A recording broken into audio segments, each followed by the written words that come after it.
नमस्कार दोस्तों। Lucent objective book को हम कवर कर रहे थे और इसी क्रम में आज हम करने वाले हैं आधुनिक भारत से संबंधित एक इम्पोर्टेंट चैप्टर जिसका नाम है नरमपंथी उदारवादी चरण।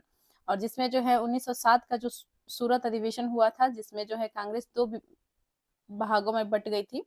विभाजन हो गया था कांग्रेस का, जिसमें जो है एक नरमपंथी दल हुआ और दूसरा जो है गरमपंथी दल हुआ था। जिसमें से हमने गरमपंथी और उग्रवादी चरण जो था उससे संबंधित क्वेश्चन आंसर पिछले वीडियो में कर लिए हैं। इसमें जो है हम नरमपंथी नेताओं के बारे में और जो कि उदारवादी चरण से संबंधित क्वेश्चंस होंगे इस वीडियो में करेंगे। यदि आप भी तैयारी कर रहे हैं किसी भी प्रतियोगी परीक्षा के लिए, तो आपके लिए जो है ये वीडियोज बहुत ही इंपॉर्टेंट है। इससे पहले भी हमने बहुत से वीडियोज अपलोड कर रखा है। लूसेंट फॉर ऑल एग्जाम नामक एक प्लेलिस्ट बना हुआ है, जिसमें हमने सभी वीडियोज अपलोड कर दिया है जो कि लूसेंट बुक से संबंधित है। जितने भी हिस्ट्री के एमसीक्यूज क्वेश्चन थे, एंशिएंट हिस्ट्री के और मेडाइवल हिस्ट्री के और आधुनिक भारत के जितने भी चैप्टर अपलोड हुए हैं, सभी जो है एक ही प्लेलिस्ट में अवेलेबल कर दिए गए हैं। उस प्लेलिस्ट का नाम है लूसेंट फॉर ऑल एग्जाम। एक बार प्लेलिस्ट में जाकर जरूर आप उन वीडियोस को भी देख लीजिएगा। तो चैनल को अभी तक आपने सब्सक्राइब नहीं किया है तो प्लीज सब्सक्राइब कर ले और शुरू करते हैं वीडियो को। ज्यादा से ज्यादा जो है वीडियो को शेयर कर दीजिए और कमेंट करें। हमारा प्रश्न है, भारतीय राष्ट्रीय आंदोलन के 1885 से 1905 की अवधि को कहा जाता है। तो देखिए, यह जो है उदारवादी चरण कहा जाता है। करेक्ट आंसर इसका हो जाएगा ऑप्शन ए। 1885 में जो है भारतीय राष्ट्रीय कांग्रेस की स्थापना हुई थी और ए.ओ. ह्यूम द्वारा जो है इसकी स्थापना की गई थी 1885 में। और ये जो है एक रिटायर्ड जो है यह ब्रिटिश अधिकारी थे, ए.ओ. ह्यूम, ठीक है। और 1885 से लेकर 1905 के बीच में जो है, जो यहाँ पे डेट दिया गया है, इस बीच में जो है पूरा जो है इसमें उदारवादी जो है यह चरण था। इसमें जो उदारवादी नेताओं का जो है पूरा प्रभाव था। इन्हीं के बदौलत जो है कांग्रेस आगे धीरे धीरे बढ़ी थी, ठीक है। तो आगे आते हैं। क्वेश्चन सेकंड है, भारतीय इतिहास में वर्ष 1885 ईस्वी प्रसिद्ध है। तो देखिए क्यों जो है यह 1885 ईस्वी जो डेट है यह प्रसिद्ध है। तो ऑप्शंस हैं, भारतीय राष्ट्रीय कांग्रेस की स्थापना के कारण, बिल्कुल सही, ऑप्शन ए राइट होगा। भारतीय राष्ट्रीय कांग्रेस की स्थापना के कारण जो है 1885 ईस्वी जो है प्रसिद्ध है। यानी कि ए.ओ. ह्यूम द्वारा जो है भारतीय राष्ट्रीय कांग्रेस की स्थापना की गई थी 1885 में। और शुरू में जो है इसका नाम जो है रखा गया था भारतीय राष्ट्रीय संघ।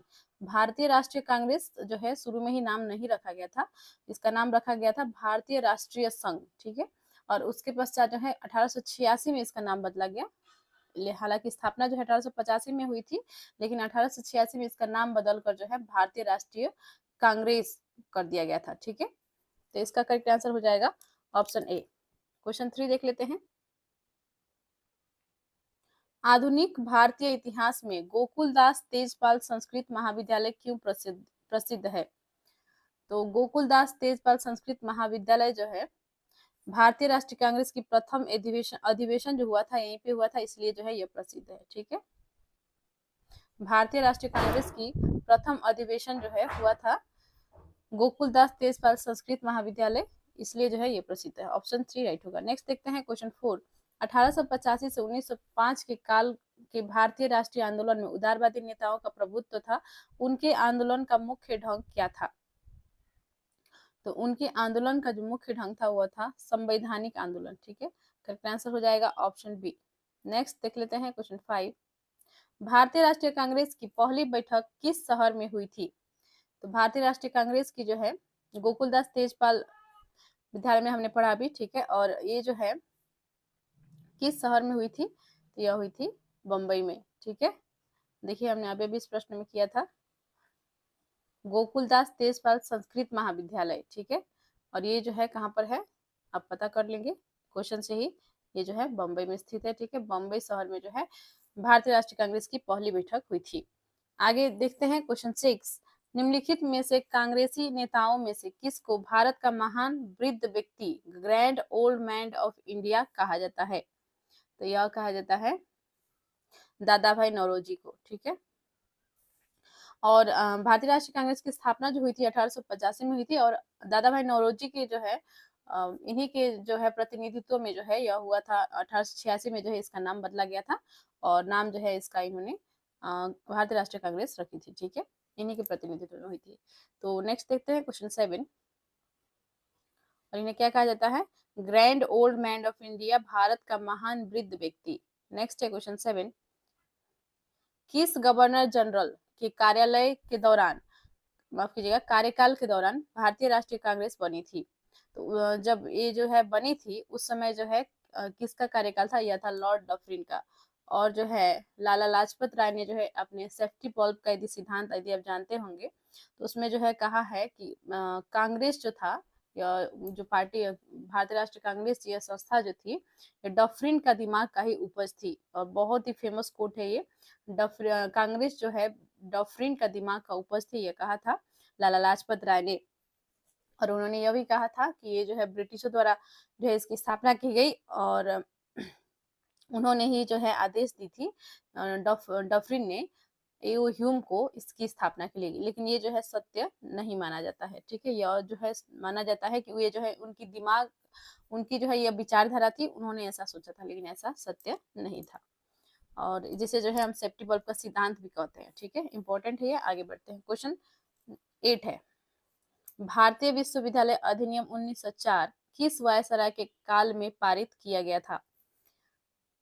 भारतीय विश्वविद्यालय अधिनियम 1904 किस वायसराय के काल में पारित किया गया था? तो यह किया गया था लॉर्ड कर्जन के काल में, ठीक है, 1904 में, ठीक है। और 1905 में जो है इन्होंने बंगाल विभाजन की घोषणा की थी, ये भी याद रखेंगे। नेक्स्ट है क्वेश्चन 9, भारतीय सिविल सेवा आईसीएस में चुने गए पहले भारतीय का नाम था? इंडियन सिविल सर्विस में चुने गए सबसे पहले भारतीय का नाम, जो सबसे पहले थे वो कौन चुने गए थे? वो थे सत्येंद्र नाथ टैगोर, ठीक है। करेक्ट आंसर इसका हो जाएगा option A, Satyendra Nath Tagore. Next है, इंडियन नेशनल कांग्रेस के संस्थापक कौन थे? तो मैंने अभी भी आपको बताया एओ ह्यूम, और इनका पूरा नाम है एलन ऑक्टेवियन ह्यूम, ठीक है, एलन ऑक्टेवियन ह्यूम इनका पूरा नाम है। तो इन्होंने जो है 1885 में स्थापना की थी भारतीय राष्ट्रीय कांग्रेस की। तो आगे बढ़ते हैं, क्वेश्चन 11 है, हर्मिट ऑफ शिमला किसे कहा जाता है? तो हर्मिट ऑफ शिमला जो है कहा जाता है एओ ह्यूम को। करेक्ट आंसर हो जाएगा ऑप्शन सी। चैनल को अभी तक आपने सब्सक्राइब नहीं किया है तो प्लीज चैनल को सब्सक्राइब कर लीजिएगा, और लूसेंट फॉर ऑल एग्जाम नामक जो प्लेलिस्ट बना हुआ है उसे आप विजिट करना ना भूलें, क्योंकि उसमें जो है बहुत ही इंपॉर्टेंट वीडियो जो है अपलोड किए गए हैं, जो कि प्राचीन भारत से संबंधित है, मध्यकालीन भारत से संबंधित है और आधुनिक भारत से संबंधित है। और इसके पश्चात भी जो है बहुत से चैप्टर अभी बचे हुए हैं आधुनिक भारत के, जो हम आगे करेंगे, ठीक है। और आप जो है लूसेंट फॉर ऑल एग्जाम नामक प्लेलिस्ट में विजिट करके इन वीडियोस को भी देखते रहिएगा। और साथ में जो है हम इसके पश्चात जो है जब आधुनिक भारत कंप्लीट हो जाएगा उसके पश्चात पॉलिटी, भारतीय राज्य व्यवस्था से संबंधित क्वेश्चन आंसर हम शुरू करने वाले हैं। आते हैं प्रश्न पर। क्वेश्चन है, वह कौन सा प्रथम भारतीय था जो ब्रिटिश संसद के लिए निर्वाचित हुआ? तो यह थे दादा भाई नौरोजी। करेक्ट आंसर इसका हो जाएगा ऑप्शन सी। अगला प्रश्न देखते हैं, क्वेश्चन 13 है,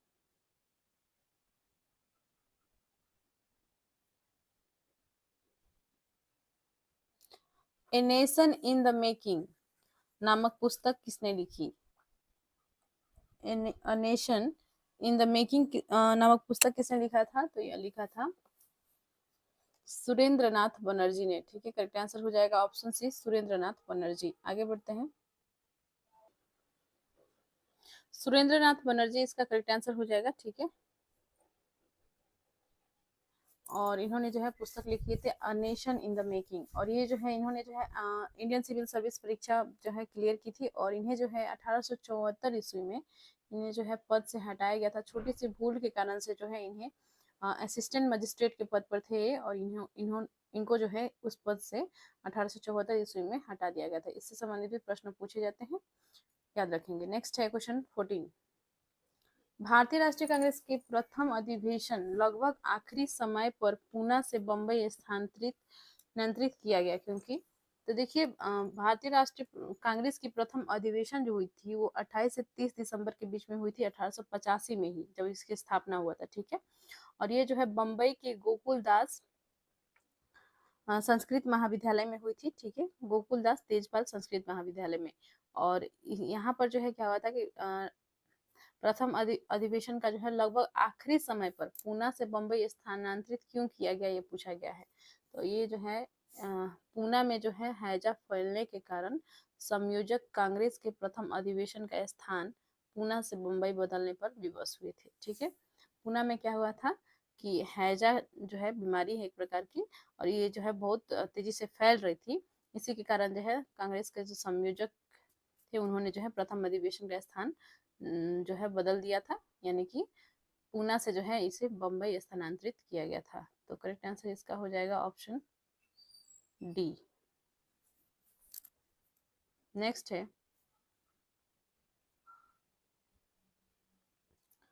नेक्स्ट है निम्नलिखित कथनों पर विचार कीजिए। दादा भाई नौरोजी का के बारे में दिया गया है, ठीक है, और इसमें जो है आपको दादा भाई नौरोजी के बारे में 3 कथन दिए गए हैं, और तीनों कथन में से जो है कौन सा सही है चूज करके आपको बतानी है। तो देख लेते हैं क्या होगा। तो 3 बार राष्ट्रीय कांग्रेस का अध्यक्ष चुने गए, बिल्कुल सही। दादा भाई नौरोजी जो है इन्होंने जो है ये जो है 3 बार जो है भारतीय राष्ट्रीय कांग्रेस की अध्यक्ष चुने गए थे। और महात्मा गांधी ने जो है एक ही बार जो है अध्यक्षता की थी भारतीय राष्ट्रीय कांग्रेस की। यह थी बेलग्राम अधिवेशन 1924 में जो हुआ था। इसी का जो है इन्होंने महात्मा गांधी ने जो है इस अधिवेशन का अध्यक्षता की थी, ठीक है, ये याद रखेंगे, इंपॉर्टेंट क्वेश्चन है। तो इसमें जो है दादा भाई नौरोजी के बारे में पूछा गया है। तो इन्होंने जो ये जो है 3 बार भारतीय राष्ट्रीय कांग्रेस की अध्यक्षता इन्होंने की थी, बिल्कुल सही है। Poverty and on British rule in India, बहुत ही फेमस बुक है ये, और ये जो है दादा भाई नौरोजी द्वारा ही लिखा गया था। Poverty and on British rule in India बहुत इंपॉर्टेंट बुक है, बार बार इससे जो है क्वेश्चन रिपीट होते हैं, तो इम्पोर्टेंट है और दादा भाई नौरोजी द्वारा ही लिखा गया था, तो ये भी कथन सही है। नेशनल सोशल कॉन्फ्रेंस की स्थापना की, नहीं, इन्होंने जो है नेशनल सोशल कॉन्फ्रेंस की स्थापना नहीं की थी। तो करेक्ट आंसर इसका हो जाएगा इसमें 1 और 2, ऑप्शन बी। आगे बढ़ते हैं, क्वेश्चन 16 देख लेते हैं।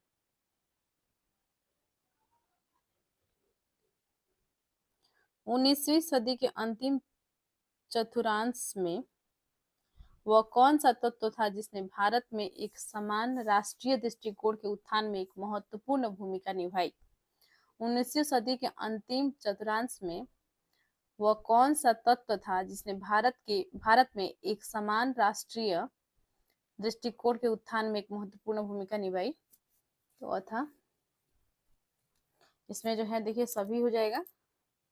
और कथन यदि पढ़ा जाए तो देश का प्रशासनिक एवं आर्थिक एकीकरण, पाश्चात्य विचार एवं शिक्षा, प्रेस एवं साहित्य की भूमिका एवं भारतीय अतीत का पुनर्न्वेषण, ठीक है। तो इसका जो है राइट आंसर हो जाएगा उपरोक्त सभी, ऑप्शन डी। आगे बढ़ते हैं, क्वेश्चन 17 देख लेते हैं। 1885 में भारतीय राष्ट्रीय कांग्रेस की स्थापना के पीछे कुछ तात्कालिक कारण थे, निम्नलिखित में से कौन सा कारण उसमें शामिल नहीं था? तो देखिए कौन सा जो है शामिल नहीं था बोला गया है, यह हो जाएगा आपका ऑप्शन बी, 1870-80 का द्वितीय आंग्ल अफगानी युद्ध, ठीक है, यह जो है कारण नहीं था भारतीय राष्ट्रीय कांग्रेस के स्थापना के पीछे। बाकी जो थे 1878 का शस्त्र अधिनियम और भारतीय भाषा प्रेस अधिनियम, 1877 में दिल्ली में आयोजित शाही दरबार जब संपूर्ण भारत अकाल के चपेट में था, और 1883 ईस्वी का इल्बर्ट विधेयक विवाद, ठीक है, ऑप्शन इसका बी सही हो जाएगा। नेक्स्ट देखते हैं क्वेश्चन 18। किस ब्रिटिश वायसराय ने 1880 के दशक के प्रारंभ में विदेशी शासन के विरुद्ध भारतीय असंतोष को बढ़ाने में महत्वपूर्ण भूमिका निभाई थी? तो कौन से जो है ब्रिटिश वायसराय थे जिन्होंने 1880 के दशक के प्रारंभ में विदेशी शासन के विरुद्ध भारतीय असंतोष को बढ़ाने में महत्वपूर्ण भूमिका निभाई थी? तो यह थे Lytton, Lord Lytton. Correct answer इसका हो जाएगा ऑप्शन बी।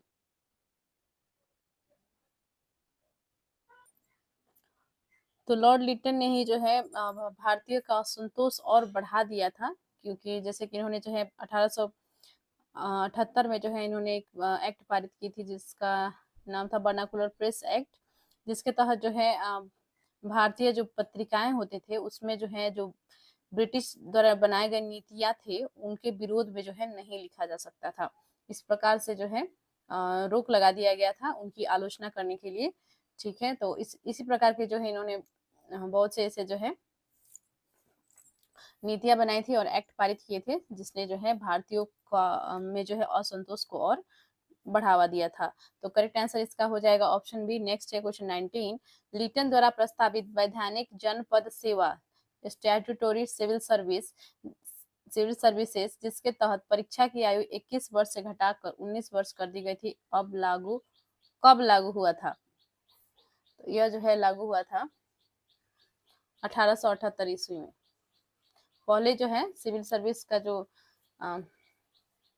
परीक्षा देने की आयु थी वो 21 वर्ष की गई थी, लेकिन बाद में जो है इन्होंने जो लिटन द्वारा जो है प्रस्तावित थी जिसके तहत जो है इसकी आयु को घटाकर 21 वर्ष से घटाकर 19 वर्ष कर दी गई थी। यानी कि 19 वर्ष की आयु में जो है आप जो है सिविल सर्विस की परीक्षा देने के लिए जो है उस समय जो लोग थे वो एलिजिबल हो गए थे। ठीक है, तो करेक्ट आंसर इसका हो जाएगा ऑप्शन बी। 1878 में जो है यह स्टैट्यूटोरी सिविल सर्विसेज जो है लागू हुई थी। तो नेक्स्ट है क्वेश्चन 20। इल्बर्ट बिल विवाद किस वायसराय के कार्यकाल में उभरा था?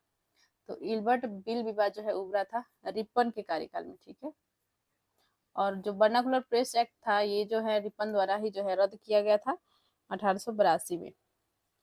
और इल्बर्ट बिल विवाद 1883 में जो है यह विवाद हुआ था 1883 में। ठीक है, और लॉर्ड रिपन के कार्यकाल में हुई थी जब जो है इल्बर्ट थे जिन्होंने सर इल्बर्ट लॉर्ड रिपन का ही शासनकाल था, लेकिन सर इल्बर्ट ने जो है क्या किया था कि एक विधेयक पेश कर दिया था जिसके तहत जो है यूरोपियों का जो यूरोपीय नागरिक का जो मामलों में सुनवाई करने का जो अधिकार जो है भारतीयों को भी दे दिया गया था, जो कि है यूरोपियों को यह मंजूर नहीं था कि उन्हें जो है ऐसा लगा कि उनका जो है अधिकार छीना जा रहा है, और इसलिए जो है इसका विरोध उन्होंने किया था। और इसमें जो है क्या किया गया था कि भारतीयों को जो है अधिकार दे दिया गया था यूरोपियों से संबंधित मामलों को जो है सुनवाई करने के लिए। तो इल्बर्ट बिल विवाद बहुत ही इंपॉर्टेंट है, 1883 में हुआ था और रिपन के शासनकाल में। ऑप्शन ए राइट होगा। आगे बढ़ते हैं, नेक्स्ट क्वेश्चन देख लेते हैं। चैनल को अभी तक आपने सब्सक्राइब नहीं किया है तो प्लीज चैनल को सब्सक्राइब कर लीजिए। ओके, और हम जो है इस वीडियो में 25 क्वेश्चन करेंगे क्योंकि वीडियो जो है बहुत लंबा होते जा रहा है और एक्सप्लेनेशन भी जरूरी होता है ताकि आप लोग को जो है अच्छे से समझ में आए। यदि आप नहीं चाहते हैं एक्सप्लेनेशन तो आप कमेंट कर सकते हैं, बस जो है मैं क्वेश्चन का आंसर बता दिया करूँगी। ओके, तो आगे बढ़ते हैं क्वेश्चन। लेकिन यदि आप कॉन्सेप्ट को समझ लेते हैं तो उससे जो है बहुत से क्वेश्चन जो है आपके और भी बन जाते हैं। तो आप चीज़ों को जोड़कर यदि पढ़ना शुरू करेंगे तो इससे जो है आपको बहुत ही फायदा मिलेगी, आप जो है चीज़ों को याद रख पाएंगे। एक प्रश्न से जो है आपके कई प्रश्न बन जाएंगे, और एक्सप्लेनेशन जो है ये एक्सप्लेनेशन से जो है बहुत जो है आप जोड़ कर जो है पढ़ सकते हैं। सिर्फ याद रखना काफ़ी नहीं होता है क्योंकि बहुत से क्वेश्चंस है, इतना क्वेश्चन जो है पॉसिबल नहीं है। और यदि आप जोड़कर एक कहानी के रूप में याद रखते हैं तो बहुत आसानी से जो है आप इन चीज़ों को याद रख सकते हैं जितना भी घटनाएं घटी थी इतिहास में। ओके, तो आगे बढ़ते हैं। क्वेश्चन 21 था, भारतीय संघ इंडियन एसोसिएशन के संस्थापक कौन थे? तो इंडियन एसोसिएशन के संस्थापक थे सुरेंद्रनाथ बनर्जी। ठीक है, और इसका राइट आंसर हो जाएगा ऑप्शन डी। नेक्स्ट है क्वेश्चन 22। भारतीय राष्ट्रीय कांग्रेस की अध्यक्षता किसने की? भारतीय राष्ट्रीय कांग्रेस की अध्यक्षता किसने की? इसमें जो है करेक्ट आंसर हो जाएगा ऑप्शन सी, दादा भाई नौरोजी ने। और इन्होंने जो है भारतीय राष्ट्रीय कांग्रेस की अध्यक्षता 3 बार की थी। ठीक है, और नेक्स्ट है question 23। And poverty and on British rule in India नामक पुस्तक जो है किसने लिखी थी? दादा भाई नौरोजी ने। नेक्स्ट है क्वेश्चन 23। भारतीय राष्ट्रीय कांग्रेस के निम्न में से किसको नरम दलीय नेता के तौर पर नहीं जाना जाता था? तो लाल बाल पाल, याद रखेंगे। ठीक है, लाल बाल पाल, लाल यानी कि लाला लाजपत राय, बाल यानी कि बाल गंगाधर तिलक, और पाल यानी कि बिपिन चंद्र पाल। ये 3 नेता जो थे ये गरम दल के नेता थे और नरम दलीय नेता यह नहीं थे। दादा भाई नौरोजी, गोपाल कृष्ण गोखले, एम जी रानाडे, ये सभी कौन थे? ये सभी जो है नरम दलीय नेता थे, तो इसमें जो है बाल गंगाधर तिलक हो जाएगा, क्योंकि नरम दलीय नेता के तौर पर नहीं जाना जाता है, पूछा गया है। ठीक है, तो करेक्ट आंसर हो जाएगा बाल गंगाधर तिलक। नेक्स्ट है क्वेश्चन 24, भारतीय राष्ट्रीय कांग्रेस की स्थापना की गई वर्ष। तो देखिए ये बीपीएससी का रिपीटेड क्वेश्चन है, क्वेश्चन है ऑप्शन सी आंसर हो जाएगा इसका। 1885 ईस्वी में जो है इसकी स्थापना हुई थी एओ ह्यूम के द्वारा। नेक्स्ट है क्वेश्चन 25, निम्न में से कौन नरमपंथियों में नहीं है। तो देखिए यही जो है प्रश्न फिर रिपीटेड है। बाल गंगाधर तिलक, मैंने अभी भी आपसे कहा, जो आप ट्रिक याद रख लेंगे, लाल बाल पाल, ठीक है, लाल बाल पाल, इसी से नाम याद रख लेंगे, और ये जो है गर्म दलीय नेता थे और नरम दलीय नेता नहीं थे। और बाकी जो है डब्ल्यू.सी. बनर्जी, आर.सी. दत्त, जी.के. गोखले यानी कि गोपाल कृष्ण गोखले, और एम.जी. रानाडे, और डब्ल्यू.सी. बनर्जी, आर.सी. दत्त, ये सभी जो है नरमपंथी नेता थे। तो इस वीडियो में अब इतना ही क्वेश्चंस करेंगे, मिलते हैं नेक्स्ट वीडियो में। और नेक्स्ट वीडियो में जो है इस जो नरमपंथी चैप्टर है, उदारवादी चरण का जो ये चैप्टर है, इसमें से संबंधित जो है और 2 वीडियो अपलोड होंगे। ये जो है एक पार्ट 1 है, और इसी से संबंधित और 2 वीडियो अपलोड किए जाएंगे। तो मिलते हैं नेक्स्ट वीडियो में। चैनल को सब्सक्राइब कर लीजिए, वीडियो को प्लीज शेयर कर दीजिए किसी ग्रुप में, और कमेंट किया करिए, और प्लेलिस्ट में विजिट करना ना भूलिएगा। लूसेंट फॉर ऑल एग्जाम नाम का प्लेलिस्ट है, एक बार प्लेलिस्ट में जाकर जितने भी वीडियोज अपलोड हुए हैं सभी को देख ले। धन्यवाद।